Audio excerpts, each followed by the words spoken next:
মামা দেখ, এইসব রোমান্টিক কাপল গুলোর মাঝখানে তোরে আর আমার পুরো ভেড়ার বাচ্চার মতো লাগতেছে না? এই বেটা, তুই কি তোর এই হুহা শোনানোর জন্য সাত সকালবেলা আমার ডাইকে আনছিস? প্রপোজ করতে চাই। প্রপোজ কেমনি কি?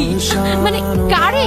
চিনবি না, ফেসবুকে পরিচয়। ডেট করছস? আজকে রাতে ডিনারে দেখা হবে, আজকেই প্রপোজ করব। তুই যে ইমোশনাল সেটা আমি জানতাম, কিন্তু তুই যে এত বড় একটা বক্স সেটা আমি জানতাম না। শালার একটা মাইয়ারে তুই কখনো দেখোস নাই, শুনোস নাই, জানোস না, ফেসবুকে খালি চ্যাটিং করছিস। আর কি তুই ফাইনাল ডিসিশন নিয়ে নিছিস তুই মাইয়ারে ছাড়া বাঁচবি না, বিয়ে করে ফেলাবি? হ্যাঁ আচ্ছা মামা, মানে তোর কাছে কি লেগে মনে হইতাছে যে তুই যদি মাইয়াটারে প্রপোজ করস, মাইয়াটা প্রথম কথাতে রাজি হয়ে যাবো? চায়ান?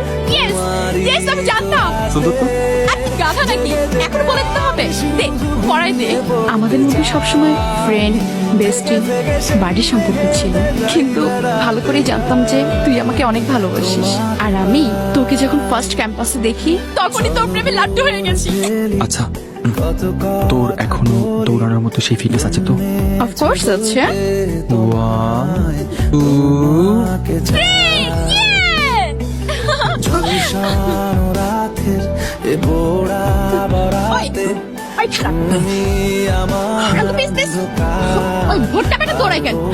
ওইটার ভুল করে ওনার রিং আমাদের টেবিলে দিয়ে গেছে। আরে না, তোর সঙ্গে আমার কোনো ফ্রেন্ডশিপ নাই আর। Will you marry me? দোস্ত দেখ, প্যারা দিস না। দোস্ত আসোস, দোস্তি থাক, ব্যাস। মানে লাভ ইউ। তাড়াতাড়ি বল, আয়া পড়তেছে। আচ্ছা ঠিক আছে, বুঝলাম বুঝলাম যে তুই আমাকে অনেক ভালোবাসিস, কিন্তু পরের আংটি দিয়ে প্রপোজ করে কি লাভ? হ্যাঁ শোন, ডায়মন্ডের রিং কেনার সামর্থ্য আমার নাই। আদৌ পারবো কিনা তাও জানি না। অন্তত বুড়া বয়সে নাতি নাতনিকে তো বলতে পারবো তোদের দাদিকে আসল ডায়মন্ডের রিং দিয়ে প্রপোজ করছি। তাড়াতাড়ি বল না, চলে আসতেছে, ফেরত দিতে হবে। বল বল না, আরে বল।